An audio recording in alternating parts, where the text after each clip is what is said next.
Salut, c'est Elsa, embarquez avec moi à la découverte d'un artiste, d'un univers, d'un projet. C'est tout de suite dans Quand la musique est bonne. Un podcast Fossa FM. Bienvenue dans un nouveau Quand la musique est bonne. Et aujourd'hui, je reçois Lox. Comment vas-tu ? Ça va super et toi ? Bah écoute, ça va, je suis ravie de t'avoir parce qu'on va évidemment parler de ton nouvel EP qui est sorti. Il est disponible, il s'appelle Colère. Ouais. Et avant, je voulais savoir quel était toi ton premier souvenir lié à la musique dont tu te souviens ? Mon premier souvenir, je pense que c'est ce que j'ai quand j'étais au piano chez moi. Personne ne joue vraiment du piano, mais pourtant il y en avait quand même un dans l'appartement. Et ça a été vraiment mes premiers contacts avec la musique, de pouvoir avoir ce piano à la maison. Il n'y avait pas vraiment beaucoup de musique chez moi, dans les haut-parleurs, dans les enceintes, donc c'était un moyen pour moi de m'y connecter. Donc je dirais, ouais, c'est ces moments-là étaient très particuliers. C'était vraiment des moments chouettes. Et d'où est-ce qu'il venait ce piano ? De ma grand-mère, qui avait appris ce piano pour ses enfants, au cas où l'un d'eux voulait faire de la musique. Aucun d'entre eux n'a fait de la musique et il se trouve que sa petite fille en a bien profité du coup. C'est génial. T'as commencé ça à quel âge ? 6 ans. Wow. Vraiment, ça a été mes premiers... Donc vraiment, j'étais vraiment fan de cet instrument et du coup, direct, on m'a inscrit à des cours, quoi. Et t'as commencé du coup toute seule, enfin avant les cours, je veux dire que c'est toi-même qui es allée vers cet instrument et t'as touché et tu t'es rendu compte que ça faisait des trucs incroyables. Ouais, c'est ça. Vraiment, il n'y avait aucune autre réflexion comme si j'aurais pu prendre un crayon et un papier, c'était la même chose. Il n'y avait aucune direction, juste j'aimais bien faire du bruit et c'était l'outil parfait pour ça. C'est trop bien. Et dis quoi, à quel moment tu te rends compte que la musique, elle va devenir importante pour toi et surtout que tu veux en faire ta vie, ton métier ? Franchement, ça a toujours fait partie de mon quotidien, alors que plein d'autres hobbies pouvaient venir et passer aussi vite qu'elles étaient arrivées. Tandis que la musique, créer de la musique et particulièrement chanter, ça a vraiment toujours fait partie de mes journées, peu importe à quel point elles étaient remplies ou non. Au moment où j'ai su que c'était quelque chose que je voulais faire de ma vie, je pense que je devais être au lycée. Et ma mère, je parlais, évidemment, on parlait d'orientation, de qu'est-ce que tu voulais faire après le bac. Et ma mère m'a dit une phrase qui m'est restée en tête jusqu'à maintenant. C'est fais de ta passion ton travail et tu ne travailleras jamais vraiment. Et donc à ce moment-là, je me suis dit, ok, donc ça veut dire qu'il n'y a pas de règle, je peux faire ce que j'aime. Et vu que je n'avais toujours qu'aimé qu'une seule chose dans la vie, c'était de chanter, et ben, je me suis bloquée là-dessus et j'ai jamais changé d'objectif depuis. Et comment est-ce que tu t'es rendu compte que tu avais une voix, que tu avais envie de chanter, que quand tu chantais, il se passait quelque chose ? Je pense que c'est les autres qui se sont rendus compte de ça avant moi. Parce que moi, j'aimais chanter dans mon coin et c'est mes parents qui ont vu que j'aimais ça, qui m'ont inscrit à des cours de musique, des cours de chant et qui m'ont trouvé autre chose et des nouvelles opportunités. Moi, j'avais très peu confiance en moi en grandissant. Donc, pendant longtemps, j'y croyais. Enfin, c'était plus quelque chose que je faisais pour me faire du bien, plus que dans un but de faire du bien aux autres. Donc, ça a pris beaucoup plus de temps que ça. C'est les autres vraiment qui m'ont permis de me rendre compte de ça plus que moi-même. Et quand tu as commencé à chanter, ça faisait combien de temps que tu faisais du piano ? Honnêtement, je pense que j'ai commencé à chanter en même temps. Donc, je chantais et je touchais les notes de piano. Et vraiment, les deux ont toujours fait partie de ma vie, mais j'ai commencé les cours de piano parce qu'évidemment, c'était plus simple de se rendre compte qu'un enfant voulait faire du piano quand il touchait un piano. Alors que quand il chante, il chante. Mais voilà, je me suis inscrite au piano à 6 ans. À 9 ans, j'étais en cours de chant. Donc, ça a vraiment pas pris beaucoup de temps. Ouais. Et le chant ensuite est resté. D'ailleurs, j'ai arrêté le piano et j'ai continué le chant pendant encore longtemps. T'en as pris beaucoup des cours de chant ? Ouais, j'étais à la chorale quand j'étais petite. Donc, j'ai fait de 9 à 15 ans, j'ai fait de la chorale. Après, j'ai fait du chant d'opéra pendant 2 ans. Et ensuite, je suis repartie en musique actuelle avec plusieurs cours variés, des cours particuliers. J'ai refait une école de musique actuelle par la suite après le bac. Donc, ouais, j'ai fait pas mal de cours différents, en vrai. Est-ce que tu as des artistes que tu as vus et qui t'ont mis une claque Que ce soit au niveau de la scène ou quand tu écoutes un album? Ça m'a fait tout de suite penser au premier concert que j'ai fait. Bon, c'était pas. C'est un vrai souvenir de gens qui ont à peu près le même âge que moi, puisque je suis allée voir Laurie à Bercy quand j'avais 10 ans. Ok.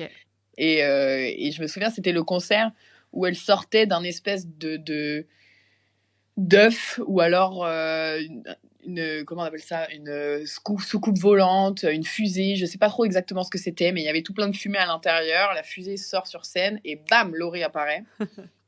Et ça a été vraiment visuellement, en termes de scénographie, un gros waouh. Moi qui ne faisais que écouter justement les CD dans ma chambre, la différence de perception de la musique, comment elle t'atteint à ce moment-là, c'était un truc de fou. Après, en termes de musique dans les CD, tout ça, j'ai découvert Queen quand j'avais 14 ans. Et pour moi, qui adore le chant, qui adore la voix, vraiment au sens large, ça a été une source infinie de besoins comblés de découvrir Queen.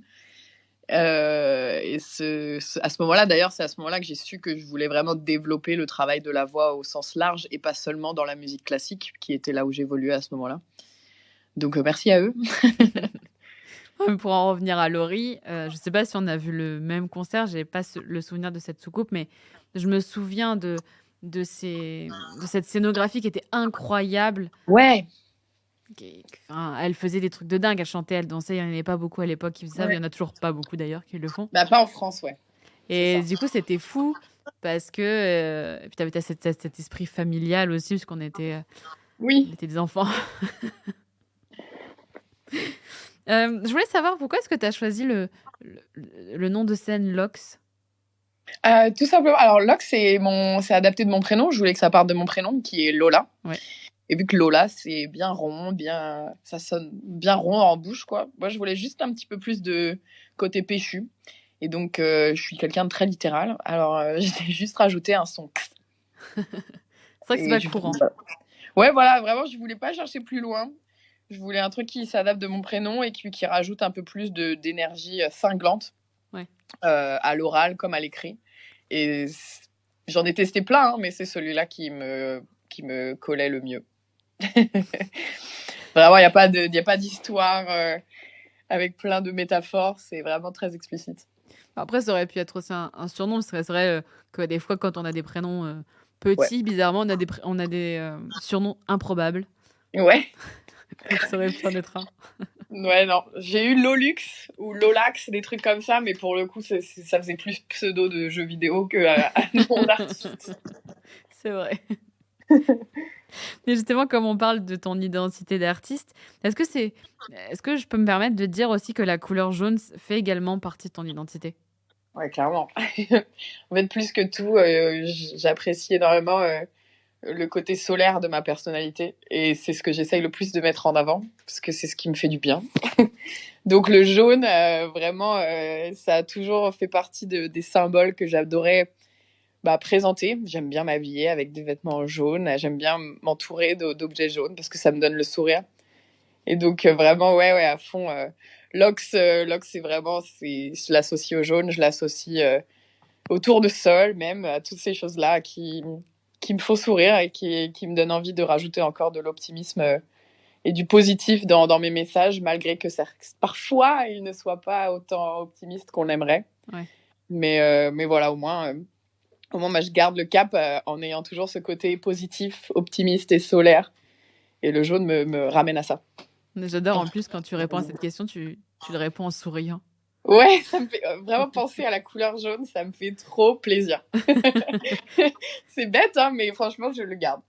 T'as toujours aimé le jaune ou c'est venu plus tard? Parce que c'est vrai que nos goûts changent. Non, ouais, c'est arrivé un peu plus tard, en vrai de vrai. Je pense que j'ai voulu beaucoup rentrer dans le moule pendant un long moment dans ma vie. Et donc, j'aimais bien le rose, j'aimais bien le bleu, voilà, et le violet et tout. Je me disais, ouh, ok. Et puis, en fait, je sais pas trop ce qui a switché. Mais il y a un peu ce truc-là de quand je m'entoure de jaune, je suis heureuse. Et j'avais pas ça avec aucune autre de mes couleurs préférées par le passé. Franchement, je saurais même pas te dire quand est-ce que c'est arrivé. C'est venu assez progressivement et puis maintenant, il y en a partout. Après, il y a des choses évidentes qui arrivent à des moments où on s'en rend même pas compte finalement. Clairement, clairement. Et le plus cool, c'est d'ailleurs de revenir dessus et de analyser un peu la période de ta vie avec ce qui se passe. Mais c'est sur le moment, tu t'en rends jamais compte. Ouais. Ouais. Bah, c'est ça aussi qui est beau de regarder un peu en arrière, même si on nous dit de temps en temps que c'est pas très beau de regarder dans le passé, mais finalement, c'est un peu d'où l'on vient. Donc, C'est ça. Ça fait garder le cap, je trouve. ouais, carrément. C'est bien aussi de se rappeler d'où l'on vient pour savoir de quoi on est parti. Ouais, et puis ça te permet. Souvent on se compare aux autres, mais finalement, regarder dans le passé, c'est le meilleur moyen parce que tu te compares à toi-même avant. Et c'est la façon la plus saine de se comparer, je trouve. Tout à fait d'accord. Alors, tu es autrice et compositrice. Depuis quand est-ce que tu écris, toi ? Depuis toujours. Ça a été vraiment au collège. Je pense que ça a été les premières fois où j'ai commencé à mettre, en fait, à écrire ce qui m'arrivait de pas cool dans ma vie. Et donc, c'était un moyen de me retrouver avec moi-même. J'avais pas beaucoup d'amis à l'école, donc c'était une forme de journal intime. Mais du coup, j'avais la possibilité et les capacités de pouvoir le faire en chanson. Alors, c'est ce que j'ai fait. Vraiment, depuis toujours, ça a été mon moyen un peu de pause, de pouvoir me recentrer avec moi-même, d'avoir mon petit jardin secret. Après, c'est clair que j'ai énormément évolué dans ma façon d'écrire. Mais ouais, je saurais même pas te donner une date exacte. J'ai retrouvé d'ailleurs des textes récemment que j'écrivais quand j'étais apparemment même en primaire. Donc c'était que des textes, mais j'étais en mode waouh, en fait ça date bien plus que ce que je pensais. Mais ouais, depuis toujours. Parce que la primaire, on est encore petit et au final, tu avais déjà Ah cette oui, envie-là. les textes sont vraiment représentatifs de, qualitativement, c'est vraiment quelqu'un de primaire qui les a écrits. Mais est-ce que du coup, parfois, en relisant certains textes, ça te donne des idées ou des envies de thèmes que du coup tu as vécu, tu as abordé dans une certaine partie de ta vie pour les réaborder plus tard ou pas du tout? Si, ouais, ça m'arrive beaucoup. Après, ça veut pas dire forcément que le morceau, je vais du coup le finir. Mais je trouve qu'il y a vraiment un rapport avec, même personnellement, hein, quand tu veux focus sur une certaine facette de ta vie ou un certain... Là, ça va pas trop dans tes relations ou avec un de tes parents. Puis ça peut être quelque chose que tu as mis de côté et tu reviens dessus. Et finalement, dans le même contexte, quand je retrouve un texte, parfois, ça peut me faire rejaillir certaines pensées, certaines émotions. Et parfois, c'est juste très nostalgique et ça va pas spécialement te déclencher des nouvelles choses. Mais parfois, ça peut déclencher des nouvelles choses et c'est super intéressant de pouvoir se les réapproprier avec ton regard et de la personne que tu es devenue aujourd'hui. Donc, ça m'arrive plein de fois de récupérer des anciens textes, de les réadapter complètement ou de changer juste la musique. En tout cas, de faire quelque chose de nouveau avec de l'ancien, ouais, très souvent. Et tout le monde savait que tu écrivais ou tu cachais un peu ? Tout le monde savait que je chantais. Que toute petite, je le racontais à qui voulait l'entendre. Après, est-ce que les gens savaient que j'écrivais ? Je sais que j'étais très, très pudique par rapport à ce que... Je pouvais les faire écouter à ma cousine, quoi, des trucs comme ça. Mais non, je restais quand même très pudique. Après, je sais pas, peut-être qu'ils savaient sans qu'on en parle. Hein. Ouais. Et la composition, c'est venu quand ? Mes premiers souvenirs, c'est pareil, c'est plutôt lycée. Quand vraiment j'ai arrêté mes cours de piano, j'ai arrêté fin de collège. Donc quand j'ai arrêté mes cours de piano et que j'ai commencé à être libre, disons, sur le piano, plus devoir suivre de partition, mais plutôt pouvoir un peu m'amuser. Donc au début, tu commences à reprendre des morceaux que tu écoutes à la radio et des trucs comme ça. Et puis petit à petit, tu navigues sur le piano par rapport à ce que tu entends juste. Et puis donc je pense que la composition, elle s'est mise à accompagner mes textes, ouais, c'est ça, à peu près en seconde. Et puis après, tu prends confiance au fur et à mesure. Mais ouais, c'est... Au début, c'était vraiment le moment où je me suis libérée du côté scolaire, de l'apprentissage du piano. Et que ça y est, tu fais ce que tu veux, donc tu peux créer sur le piano aussi, pas seulement à l'écrit. Est-ce que tu as des compositeurs ou des auteurs, ou même, il y en a qui font les deux aussi, comme toi, qui t'inspirent ? Du coup, Queen, comme je le disais, Freddie Mercury, dans sa façon d'être, dans sa façon d'écrire et de composer, me fascine plus que tout. J'ai pu découvrir tout ce qu'il a fait bien après ma naissance, mais c'était quand même, enfin vraiment, pour le coup, lui, il m'a énormément inspiré dans sa façon de se présenter sans aucune honte, sans se cacher derrière quoi que ce soit, de vouloir faire ce qu'il voulait. Et d'ailleurs, dans la façon dont il composait, il suivait aucun code. Quand on pense à un de ses morceaux les plus connus de Queen, Bohemian Rhapsody, c'est vraiment, ça ne suivait absolument aucun code. Même les labels à l'époque étaient en mode bizarre ce morceau. Mais en fait, c'est passionnant et c'est fascinant. Et ouais. Et après, sinon, quand j'étais petite, bon, ça va, on change complètement de style, mais quand j'étais petite, je faisais beaucoup de musique classique. Et Mozart reste et restera toujours mon compositeur préféré. Pareil, il a un côté extrêmement extravagant dans sa façon de faire, qui m'a toujours vraiment, il avait une confiance en lui incroyable et ça se voit, ça s'entend à travers tout ce qu'il a créé. Donc voilà, très fasciné par les personnages comme ça, vraiment un peu extravagants, autant dans leur musique que dans leur art. Ouais. Est-ce que tu sais jouer d'autres instruments que le piano? Écoute, j'ai appris un petit peu la guitare parce que c'était plus simple pour m'accompagner, pour chanter et être accompagnée d'un instrument. Je pouvais ramener ma guitare et hop là, regarde, je sais chanter. Mais bon, j'ai appris des accords de feu de camp, tu vois ce que je veux dire. C'est pas du tout, je compose pas avec, je sais vraiment pas faire grand chose avec, autre que juste m'amuser un peu, quoi. Et du coup, quand tu composes, tu fais quoi? Tu fais du piano? Et quand tu crées une fois que tu as créé la chanson, est-ce que tu fais tout par ordinateur? Parce qu'avec le piano, on peut jouer de plein d'instruments selon comment tu coordonnes tes programmes. Bah ouais, je commence au piano ou alors directement par le texte. Parfois, c'est le texte, la mélodie de la voix qui me vient en premier. Dans tous les cas, quand je commence par l'un, je finis par l'autre et je crée tout le morceau en effet avec juste ma voix, mes paroles et mon piano. Et ensuite, je passe sur l'ordinateur pour faire une maquette, une idée de direction de ce que je veux. Mais ensuite, c'est vrai que la prod en tant que telle, dans les détails de la construction des morceaux, je travaille avec quelqu'un qui s'en occupe. Et tu travailles avec cette personne depuis longtemps? Ouais, on a fait tous les premiers morceaux et l'EP. Ouais. Donc ouais, on a vraiment fait un bon bout de chemin ensemble. Donc voilà. Ça, c'est chouette de travailler avec des gens qui te connaissent. Oui, c'est vrai que des fois, c'est plus facile. Et au moins, ils te connaissent. Et ils savent ce qui va te plaire ou pas te plaire aussi. Ouais. D'ailleurs, tu as évoqué tes premiers titres. En 2020, tu sors un single qui s'appelle Même après la pluie. Et en 2021, Dernier show. Exactement, ouais. Quel regard tu portes sur ces deux premiers titres avec lesquels on t'a connu finalement? C'est marrant que tu me poses cette question parce que j'y pensais récemment. Où en gros, c'est des morceaux qui aujourd'hui sont super loin de ce que j'ai envie de proposer. Ouais.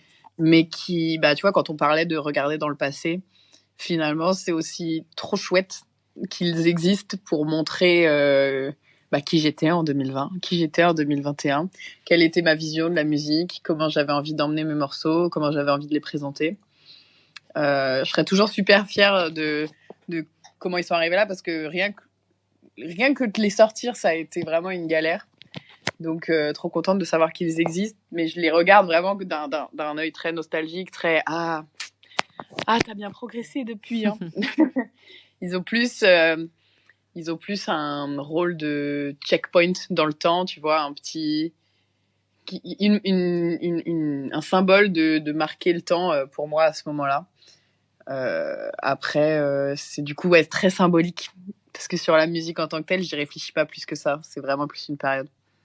Et pourquoi tu dis que ça a été très galère de les sortir?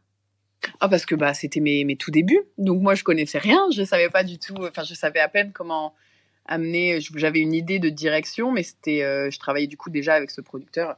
Et donc je savais à peu près ce que je voulais, mais je savais pas comment l'amener. On apprenait tous les deux un peu ensemble aussi. Donc beaucoup d'allées et venues entre les différentes versions de chaque morceau, jusqu'au moment où il sort enfin et tu te dis j'ai réussi à l'amener jusqu'au bout. Aujourd'hui, il y a des trucs que tu as appris à faire et qui du coup deviennent plus faciles ou en tout cas plus rapides, parce que tu connais déjà les rouages, on va dire.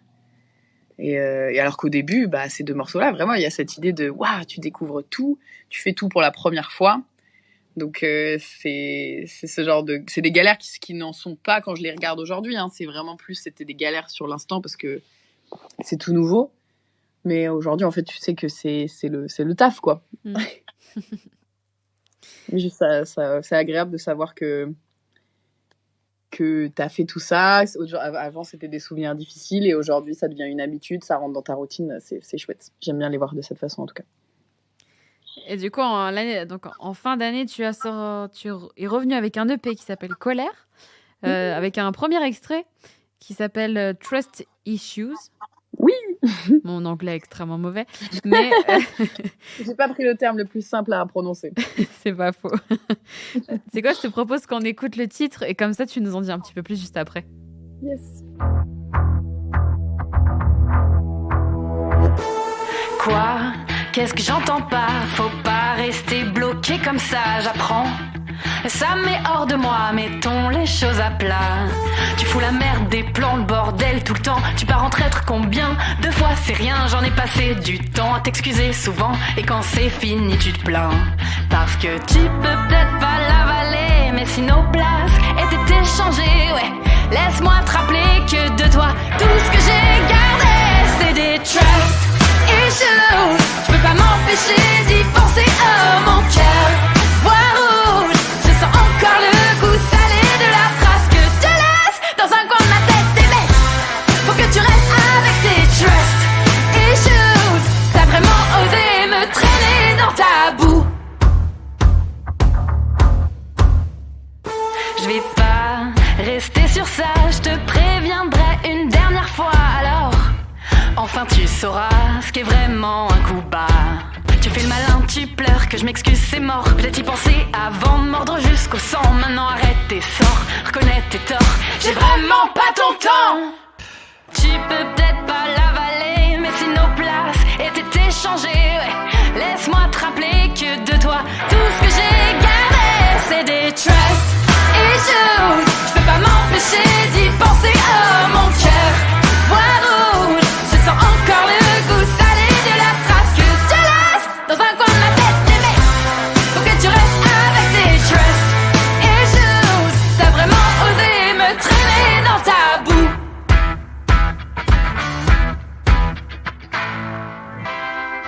J'ai repris les rênes, je fleuris, tu freines.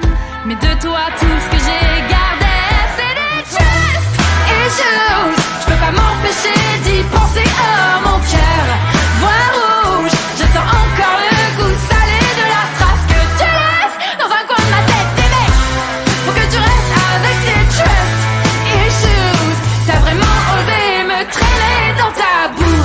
C'était Trust Issues, issu de ton EP Colère, un titre qui... Tu te moques de moi avec mon anglais incroyable. Non, j'adore. Un titre qui montre l'un de tes traits de caractère, puisque finalement tu parles du féminisme. Oui. À quel moment tu te rends compte que tu es féministe, ou en tout cas, à quel moment tu te dis « je le suis » ? Honnêtement, assez tard, en vrai de vrai, sans te mentir. Pendant longtemps, j'évoluais dans plein de milieux très misogynes sans même m'en rendre compte, avec beaucoup de naïveté et d'innocence.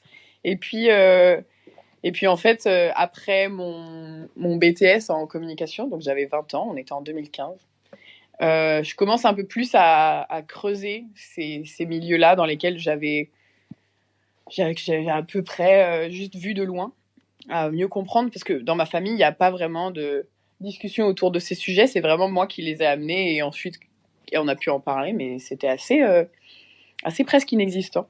Donc c'était vraiment à ce moment-là que j'ai commencé un peu à creuser ce que ça voulait dire, à regarder par rapport à mes propres expériences, et puis finalement aussi, à te rendre compte aussi de ce que tu as vécu en fait, et qui était finalement peut-être plus grave que ce que tu le pensais au moment même. Et ça a été vraiment tout ce petit cheminement et fait boule de neige jusqu'à aujourd'hui. Mais avec beaucoup de prise de confiance, hein, parce qu'au début tu doutes. Mais voilà, je dirais 2015-2016, quand j'ai vraiment commencé à évoluer, même beaucoup sur Internet, dans différents collectifs qui parlent, qui s'adressent, des différentes même... pas masterclass, mais voilà, des événements, des temps de parole et tout ça qui te permettent d'évoluer, d'écouter les témoignages d'autres personnes aussi. Et donc, en fait, de créer tout ton féminisme autour de tout ça. entre ce qui se passe autour de toi, mais également plus loin. Ça n'a fait que se construire encore et encore. Et ça ne s'arrête pas, d'ailleurs. D'ailleurs, pour celles et ceux qui ne l'ont pas vu, ce titre-là, il a un clip. Et dans ce clip, tu t'échanges un peu les rôles qui sont alors poussés à l'extrême forcément dans la caricature. Alors, pour exemple, pour celles qui ne l'ont pas vu, mais je vous invite à aller le voir, il y a un homme qui dans le clip, porte un corset à un moment. Ouais. C'est le même homme dans tout le clip qui a pris sur le dos du coup tous ces codes en fait d'hypersexualisation de la femme qu'on utilise dans les clips de plein de manières différentes. Le but c'était de réapproprier le morceau parle de se faire part d'une relation qui termine mal, où tu te fais tromper, où tu te fais trahir, et donc plutôt que le but ça a été de réutiliser les codes genrés à l'inverse pour pouvoir dire c'est moi qui prends le dessus malgré le fait que c'est moi qui ai été victime de quelque chose, c'est moi qui me réapproprie quelque chose, c'est moi qui me réapproprie mon histoire. Et donc on l'a fait en musique, en image en utilisant tous ces codes qu'on connaît tous très bien et en les switchant complètement. Donc c'était trop chouette de faire tout ça. Et l'idée des clips, ça vient de toi ou tu fais confiance à des réalisateurs ? Alors, je travaille avec une amie qui est réalisatrice, qui a fait tous mes clips. Donc, même après la pluie de dernier show, Trust Issues est resté alerte. Ça a toujours été... Donc, on travaille vraiment main dans la main avec elle. Moi, je lui balance toutes mes idées d'artistes, qui en a toujours plein partout. Et elle me dit, OK, alors il va falloir structurer tout ça. Et du coup, on structure ensemble. Mais donc, il y a plein d'idées qui viennent d'elle. Il y en a plein qui viennent de moi. Dans tous les cas, elle se base super bien de mon énergie, et puis elle travaille avec Lox depuis suffisamment longtemps pour que j'ai plus besoin de lui expliquer quoi que ce soit, que ça vienne même d'ailleurs très naturellement.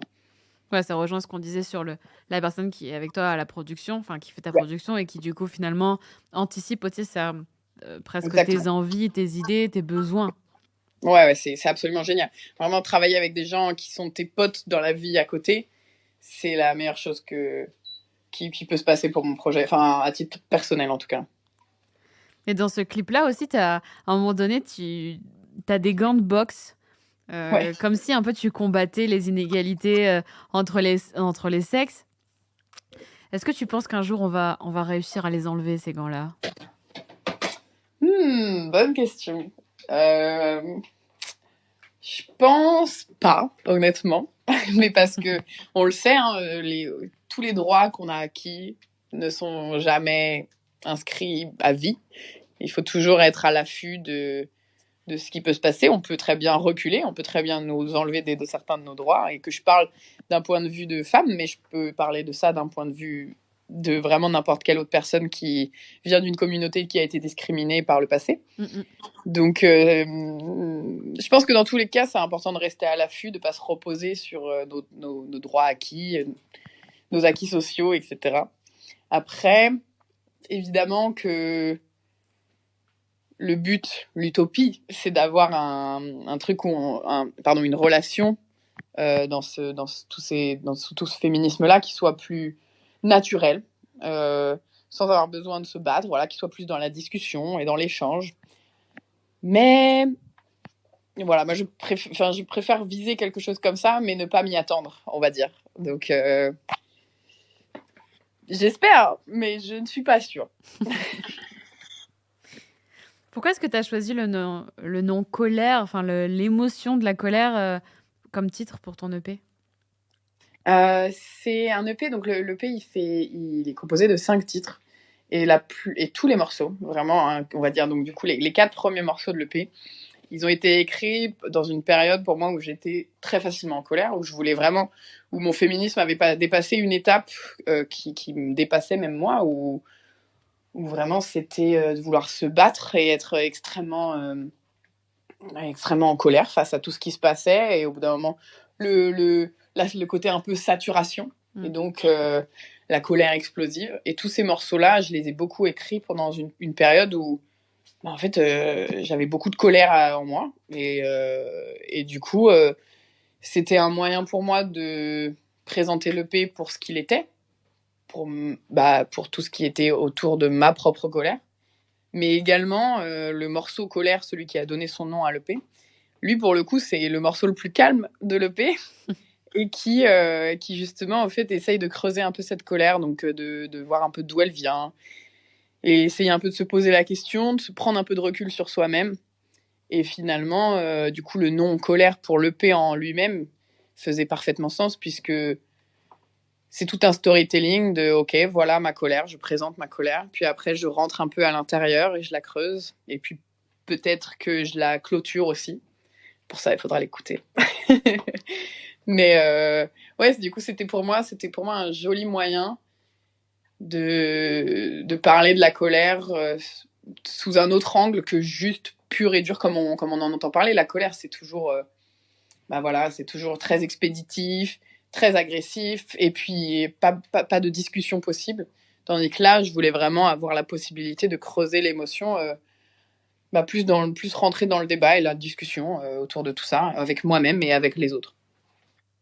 Et justement, comment est-ce que tu es passée tu disais que tu étais dans cette étape de féminisme un peu en colère. Comment est-ce que tu es passée à l'étape suivante finalement?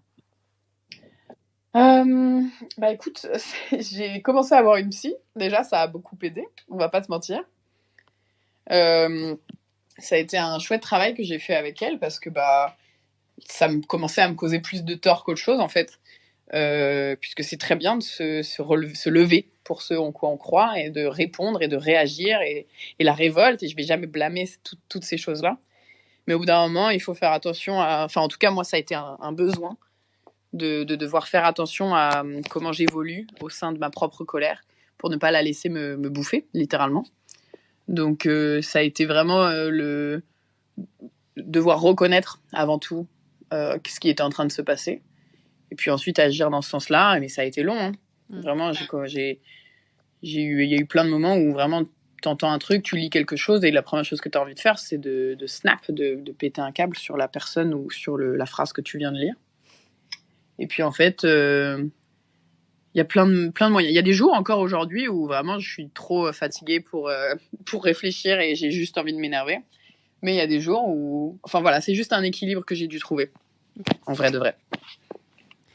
Et dans un autre titre de ton EP qui s'appelle Rester alerte, tu parles justement du harcèlement de rue, tu parles toujours... Est-ce que tu parles toujours finalement de ce que malheureusement, pour le thème de cette chanson, tu connais ou tu as vécu?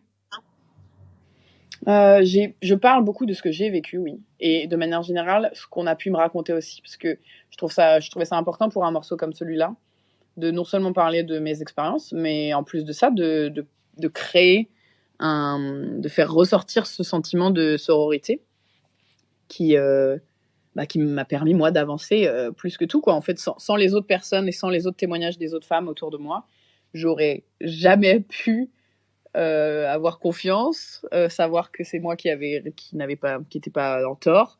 J'aurais jamais pu développer énormément de choses de ma propre réflexion. Donc, il y avait vraiment cette volonté de vouloir faire un gros câlin à toutes les personnes qui vivent la même chose que moi et donc les intégrer dans mon texte et dans mes histoires.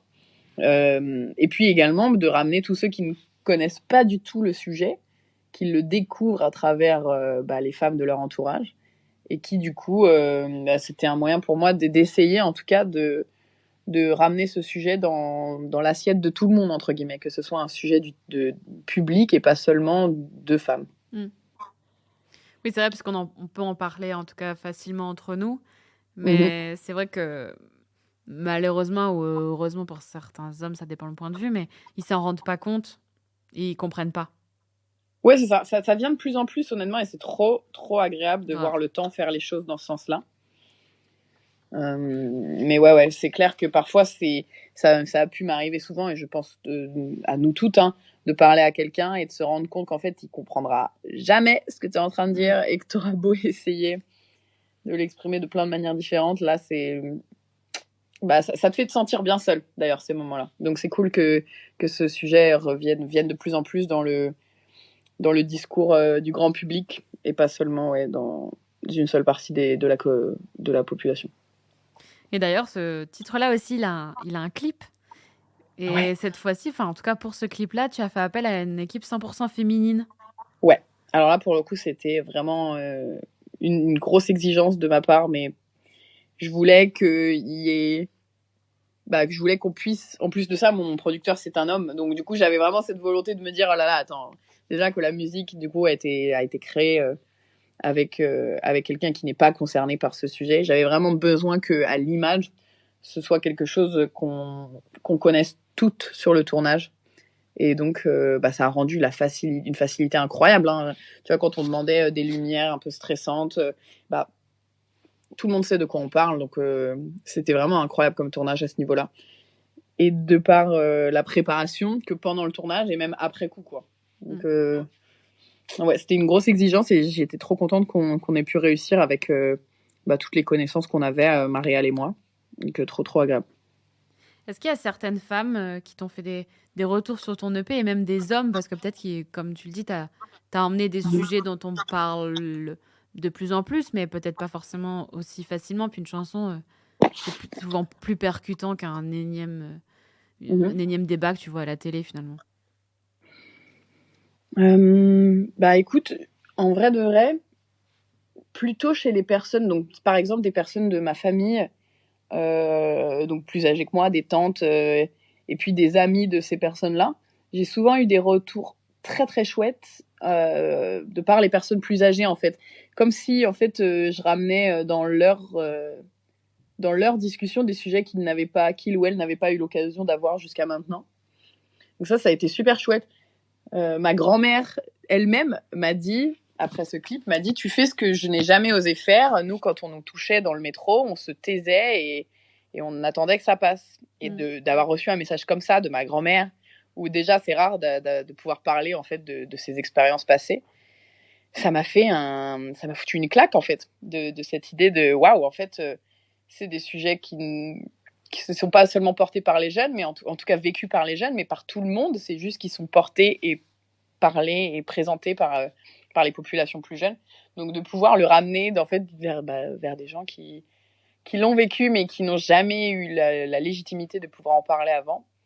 Waouh, ça c'était génial. Ça a été les retours les plus percutants que j'ai eu à ce niveau-là en termes de féminisme et de discussion autour de ces sujets.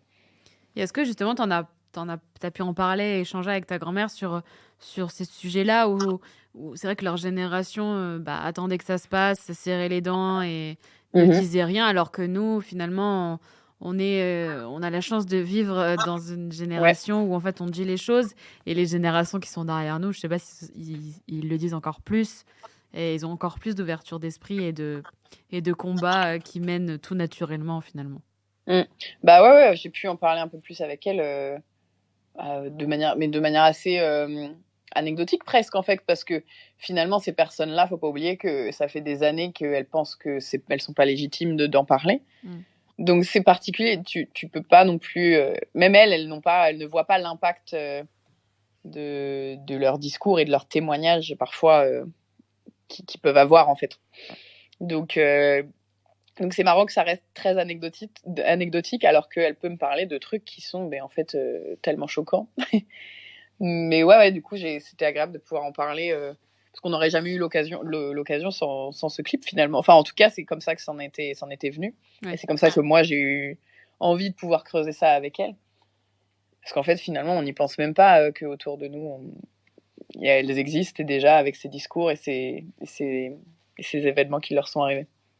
C'est finalement parce que ta grand-mère c'est 2 générations au-dessus, et c'est là où on se rend compte que des fois on a l'impression que tout marche au ralenti, mais on se rend compte qu'il y a quand même du chemin qui s'est passé en 2 générations. C'est clair. Ouais, et pour elle comme pour moi en fait on s'en rend compte, parce que moi étant donné que j'étais pas là, j'oublie vite d'où on vient finalement. Et elle n'a que le regard finalement un peu de loin à la surface.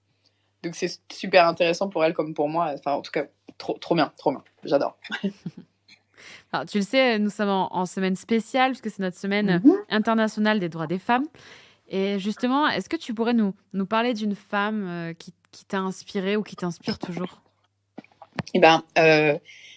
Quand j'ai entendu parler de ce concept que tu faisais et de devoir trouver une femme qui nous inspire, la première personne à qui j'ai pensé, mais vraiment instantanément, ça a été une femme qui s'appelait Marsha P. Johnson, et qui est donc une femme trans qui a fait partie de la première révolte à Stonewall, donc qui a fait partie, donc qui a créé la première Pride aux États-Unis pour donc les droits LGBT.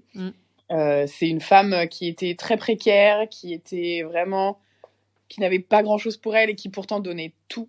Elle ne s'est jamais, elle était d'une aura solaire absolument incroyable. Elle n'a jamais arrêté de se battre, que ce soit pour les femmes, pour les pauvres, pour les homosexuels, pour les trans, pour les drag queens aussi également. Elle n'a jamais arrêté. Elle logeait des gens dans son petit studio de 20 mètres carrés dès qu'elle le pouvait. Elle s'arrêtait pour parler à toutes les personnes exclues. Vraiment, à chaque fois que je vois une vidéo d'elle, un témoignage d'elle, c'est toujours plein de bonté, de bienveillance, d'énergie solaire, encore une fois, et positive. Et franchement, j'ai vu et lu énormément d'ouvrages à propos d'elle, et elle m'inspire de par sa résilience, de par ses combats, et de par en fait son aura tellement pleine d'énergie en fait.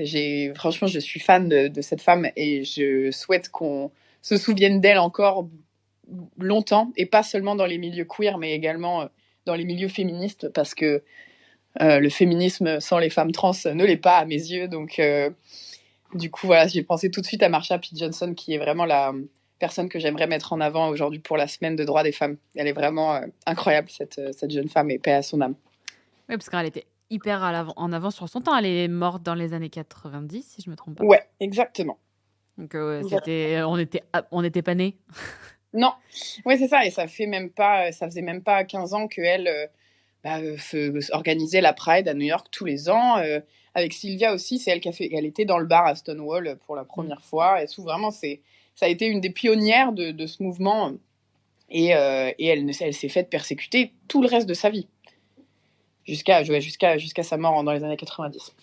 Il faut avoir une force incroyable quand même pour c'est ça. Combattre tout en sachant que ça va être l'enfer quand même. Et avec toujours le sourire, quoi. Vraiment, je ne sais pas comment elle a fait, mais waouh, moi je suis absolument amoureuse de cette femme, et à chaque façon son histoire me fait pleurer à chaque fois, donc faut pas que j'en parle trop longtemps.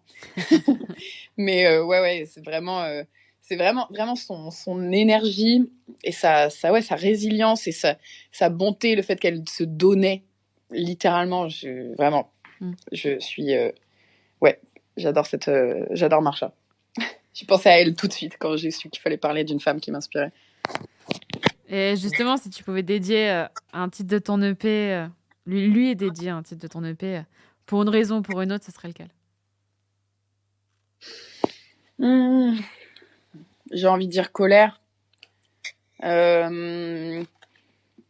Parce que je trouve que c'est celui qui est le plus profond des 5. Et je pense que c'est celui que j'aurais le plus envie de partager avec elle, en tout cas. Je pense que mon expérience est minime comparée à ce qu'elle a vécu, et je pense que ma colère...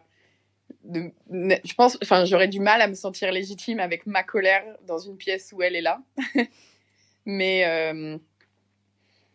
si je pouvais lui dédier mon travail entier, ce serait même pas à la hauteur de ce qu'elle mérite encore, je pense. De toute façon, ta colère comme la sienne... Oui, de fou. Ça, c'est un problème que j'ai, à me sentir légitime face à des gens qui ont vécu pire que moi. Mais ça va venir. Malheureusement, tu trouveras toujours des gens qui ont vécu pire que toi. Mais tu fais en tout cas, dis-toi que tu fais un métier qui peut toucher bien plus de gens que d'autres. Et donc, tu en aides certainement bien plus que ce que tu crois. Je ne peux que l'espérer et continuer et ne pas m'arrêter dans tous les cas. C'est ce que je continuerai de faire.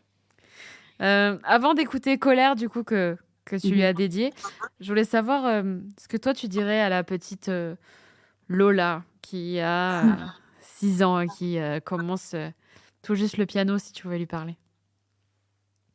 Je lui dirais de continuer de ne pas faire attention à ce que pensent les autres bien plus tôt que ce que j'ai vraiment commencé à faire, entre guillemets. C'est pendant longtemps, j'ai vraiment essayé de m'intégrer à à ce que voulaient les autres pour essayer d'avoir une expérience de vie correcte. Et qu'en fait, une expérience de vie correcte, on s'en fout. Et tout ce qui compte, c'est de faire ce qu'on aime. Donc, autant qu'elle le commence bien plus tôt et qu'elle ne se laisse pas ralentir par les gens qui trouvent ça bizarre, ce qu'elle a choisi de faire. Merci beaucoup. Mais merci à toi. Merci en tout cas pour tous ces combats que tu mènes, pour cet amour pour l'humanité. Parce que c'est pas que tu n'aimes pas que la femme, t'aimes l'humanité et surtout pour tout ce que tu donnes et ce que tu apportes. Mais merci, c'est trop gentil. Waouh.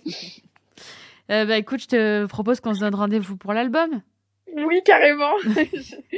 Trop hâte, déjà trop hâte. À très vite, merci beaucoup. À très vite, à très bientôt. Est-ce que t'as vu l'impact que t'as eu? Tes yeux noyés de sang que je reconnais plus. J'ai essayé de les éviter. Maman m'a dit t'as qu'à fixer son nez. J'ai pas le recul, ma tête brûle. J'ai peur, tu sais, quand vient le soir. Colère,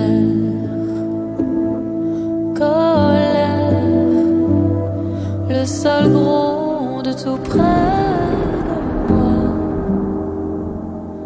Colère,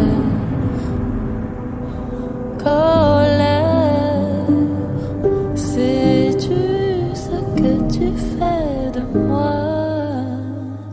Oh, oh, oh. Quand les insultes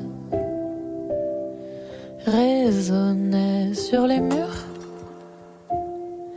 aujourd'hui je crois en moi, mais l'enfant les a crus. Et ce soir d'été, quand t'es venu t'excuser, j'ai dormi sereine et au matin t'as recommencé. Le temps s'arrête, soir de tempête. J'ai peur, tu sais, mais tu m'entends pas.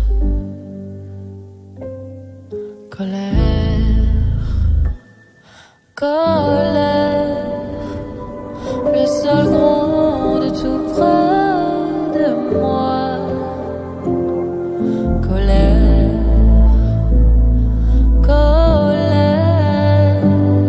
sais-tu ce que tu fais de moi?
Est-ce que t'as vu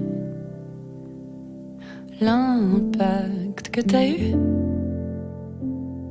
Mes yeux noyés de sang que je reconnais plus.